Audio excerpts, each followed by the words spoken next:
हाँ, क्योंकि खतना वाले तो हम ही हैं। पौलुस कह रहा है खतना वाले अपने ही लोग हैं, और खतना वाले का मतलब है पुराने नियम को मानने वाला, पुराने नियम की विधियों को फॉलो करने वाला। क्योंकि पुराने नियम में ये सारी विधियां नियम लागू थे कि हर एक व्यक्ति का जो परमेश्वर के पीछे चल रहा है, परमेश्वर के कामों को कर रहा है, परमेश्वर को मान रहा है, विश्वास कर रहा है, उसको अपने शरीर का खतना करवाना अनिवार्य है। ठीक है कि नहीं? तो पौलुस यहां पर कह रहे हैं देखो खतना वाले तो अपने ही हैं। ठीक, आगे, उसके आगे, हम ही हैं जो परमेश्वर के आत्मा की अगुवाई से उपासना करते हैं। ठीक है कि नहीं? परमेश्वर की आत्मा की अगुवाई में उसकी उपासना करते हैं। किसकी उपासना करते हैं? परमेश्वर की उपासना करते हैं। ठीक है कि नहीं? ठीक, आगे, और मसीह की यीशु पर घमंड करते हैं। ठीक है, तो जो लोग मसीह यीशु को जाने बिना खतना का जीवन जीते हैं वो परमेश्वर के पुराने नियम के अनुसार चलते हैं। ठीक है, लेकिन जो यीशु मसीह पर घमंड करते हैं, यीशु मसीह पर विश्वास करते हैं, वे लोग शारीरिक के अनुसार नहीं परंतु आत्मा के अनुसार चलने वाले हैं। जो यहाँ लिखा ना पौलुस ने, आत्मा की अगुवाई वाले। ठीक है, तो पुराने नियम में जो खतना किया करते थे वे लोग परमेश्वर के वचन का जीवन जीते थे, लेकिन आत्मा की अगुवाई वाला जीवन नहीं था। समझ पा रहे? पुराने नियम में हर व्यक्ति का खतना होना था। जो प्रभु को जानता है, जो इस्राएली है, उनका खतना होना था, क्योंकि उनके पुराने नियम में लिखा हुआ था। लेकिन एक चीज थी जो नए नियम में मिलती है, और वो क्या है? आत्मा की अगुवाई। क्या होता है? आत्मा की अगुवाई। ये चीज पौलुस को कब हुई? जब यीशु मसीह के साथ एनकाउंटर हुआ और आत्मा उसकी क्या करने लगा? अगुवाई करने लगा। यीशु मसीह दृश्य रूप में थोड़ी आया था। दृश्य रूप में आया था क्या? हे शाऊल तू मुझे क्यों सताता है? दृश्य रूप में आया था क्या? नहीं, अदृश्य रूप में आया था। एक आवाज के रूप में आया था, एक आत्मा के रूप में आया था, एक आत्मा की अगुवाई के रूप में आया था। तो वो इस बात को बोल रहा है देखो खतना करने वाले, खतना वाले तो अपने ही लोग हैं जो परमेश्वर की आत्मा की अगुवाई, परमेश्वर की नहीं लेकिन परमेश्वर के आत्मा की अगुवाई के अनुसार चल रहे हैं। ठीक है कि नहीं? और उपासना कर रहे हैं और प्रभु यीशु मसीह पर घमंड करते हैं और शरीर पर भरोसा नहीं रखते। क्या नहीं करते? शरीर पर भरोसा नहीं रखते कि हमारा शरीर ज्यादा बलवान है, हमारे शरीर में खतना किया हुआ है। ठीक है कि नहीं? हमारे शरीर का खतना हुआ है, देखो ये हमारी पहचान है। पहले के लोगों की यही पहचान होती थी। शरीर देखते थे, अच्छा खतना हुआ कि नहीं हुआ, हाँ यही है, परमेश्वर को अर्पित है, परमेश्वर को समर्पित है। अगर खतना नहीं हुआ तो कैसे पता चलेगा? बोलने से नहीं, शरीर से, जीवन से नहीं, शरीर से, क्योंकि शरीर का कुछ अंग काट दिया जाता था। ठीक है, तो पता चलता था कि ये खतना वाला व्यक्ति है। आज हमको खतना कराने की आवश्यकता नहीं, हमको अपने शरीर के किसी अंग को कटवाने की आवश्यकता नहीं है। लेकिन आज अगर हमको दिखाना है कि हम खतना वाले हैं तो बाइबल बताती है हृदय का खतना, मन का खतना, सोच का खतना, स्वभाव का खतना, इन चीजों के खतना करने की आवश्यकता है। हमारे जीवन का खतना होना चाहिए। जाग रहे हैं? समझ में आ रहा है? ठीक, तो इसलिए वो बोल रहा है शरीर पर भरोसा नहीं रखते कि हमारा शरीर देखोगे कटा हुआ है तो हम खतना वाले कहलाएंगे, परमेश्वर के कहलाएंगे, तब हमको आप दर्जा दो। नहीं नहीं नहीं, शरीर पर घमंड नहीं रखते। ठीक, आगे पढ़ेंगे जरा, ठीक से पढ़ेंगे ना। रखते के बाद पर लिखा हुआ है, पर मैं शरीर पर भी भरोसा रख सकता हूँ। शरीर पर भरोसा नहीं रखते, इसके आगे पढ़ना है अपने को। वहां पर लिखा हुआ है पर मैं तो शरीर पर भी भरोसा रख सकता हूं। इसका मतलब पता है क्या है? क्योंकि ये वचन बताता है कि पौलुस का खतना हो चुका था।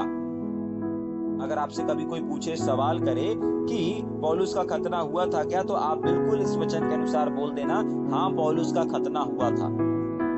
पौलुस इस बात को बोल रहा है खतना वाले हम हैं।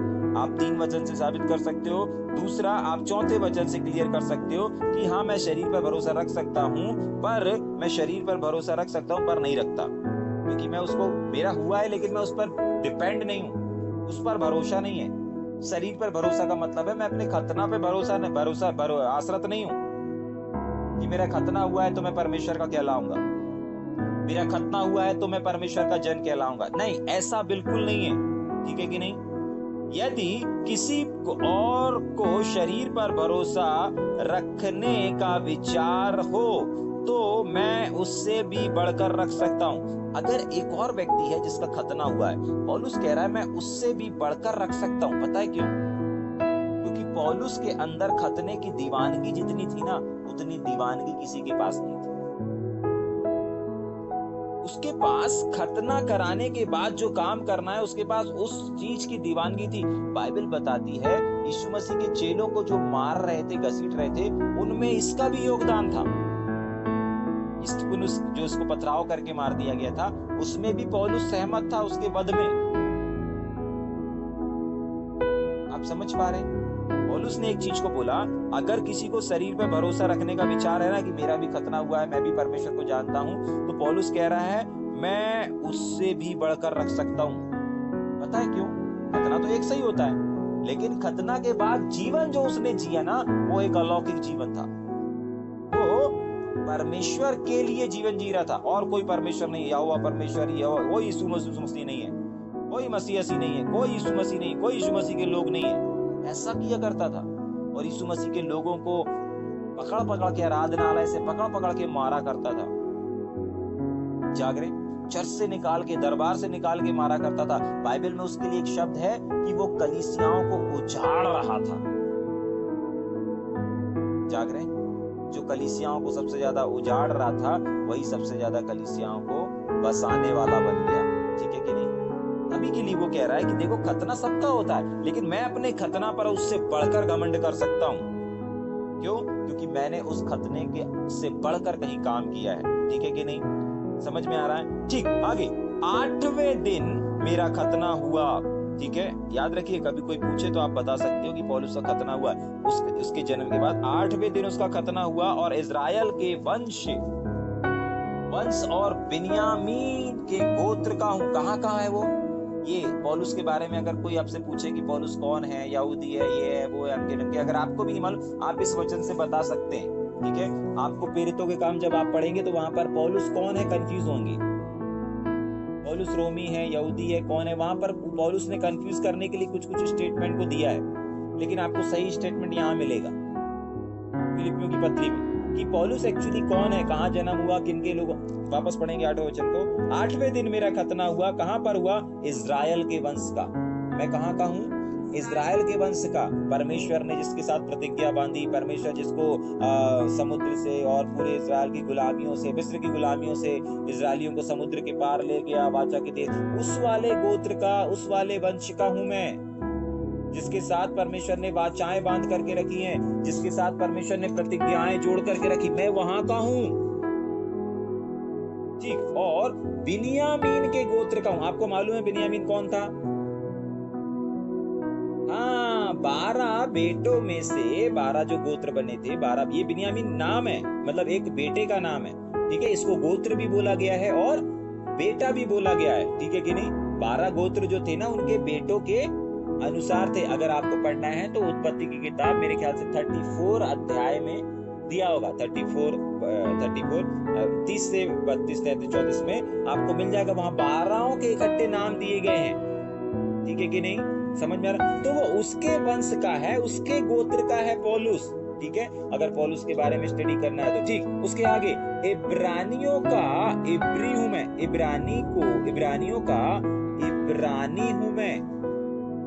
व्यवस्थापकों के विषय में यदि कहोगे तो फरीसी हूं मैं। समझ पा रहे हैं? उसने अपने अनुभव, अपने उसको बताया कि वो एक्चुअली क्या है। समझ पा रहे हैं? समझ में आ रहा है? हाँ, ठीक। उत्साह के विषय में अगर मेरे जीवन को देखोगे तो क्या, कैसा देखोगे? वापस पढ़ेंगे 6वें वचन को। उत्साह के विषय में यदि कहोगे तो कलीसिया का सताने वाला, और व्यवस्था की धार्मिकता के विषय में यदि कहो तो निर्दोष था। जाग रहे? समझ में आ रहा है? अगर उत्साह के विषय में मेरे जीवन को देखोगे तो मैं सताने वाला था। क्या था? हाँ, मेरा उत्साह था। उसने, वो बाइबल बताती ना कि वो एक हस्त्र पत्र लेकर के लोगों को मारने के लिए एक लेटर लेकर के जा रहा था, एक स्थान से दूसरे स्थान पर जा रहा था। कितनी दीवानगी थी। समझ पा रहे हैं? प्रभु के लोगों को मारने की कितना उत्साह था उसके अंदर। तभी के लिए वो घमंड कर पा रहा है। व्यवस्थापक लोग का क्या, व्यवस्थापक मैं उनसे व्यवस्थापकों का क्या हूं? हाँ, उसका फरीसी हूं, उसका जो बॉस हूं वो फरीसी हूं मैं। समझ में आ रहा है? ठीक। व्यवस्थापकों की धार्मिकता के विषय में यदि कहो तो मैं निर्दोष था, परंतु जो बातें मेरे लाभ की थी उन्हीं को मैंने मसीह के कारण हानि समझ लिया। आपको मालूम है ये सारी चीजें बताने का पौलुस का मकसद क्या था? इसलिए नहीं कि मेरी पीठ थपथपाओ। समझ में आ रहा है? इसलिए नहीं कि मैं व्यवस्थापक हूँ, मैं इजराइल के गोत्र का हूँ, मेरा खतना हुआ है, मैं सबसे ज्यादा अपने परमेश्वर के वचन के अनुसार चल रहा था, मैं परमेश्वर की अगुवाई में चल रहा था, अब मैं आत्मा की अगुवाई में चल रहा हूँ। ये सारी चीजें, मैं उत्साही हूँ, मैं धार्मिक, मैं ये तमाम चीजें अपने बारे में बताने का पौलुस का मकसद सिर्फ और सिर्फ ये है जो 7 वचन में लिखा हुआ है। जाग रहे? समझ में आ रहा है?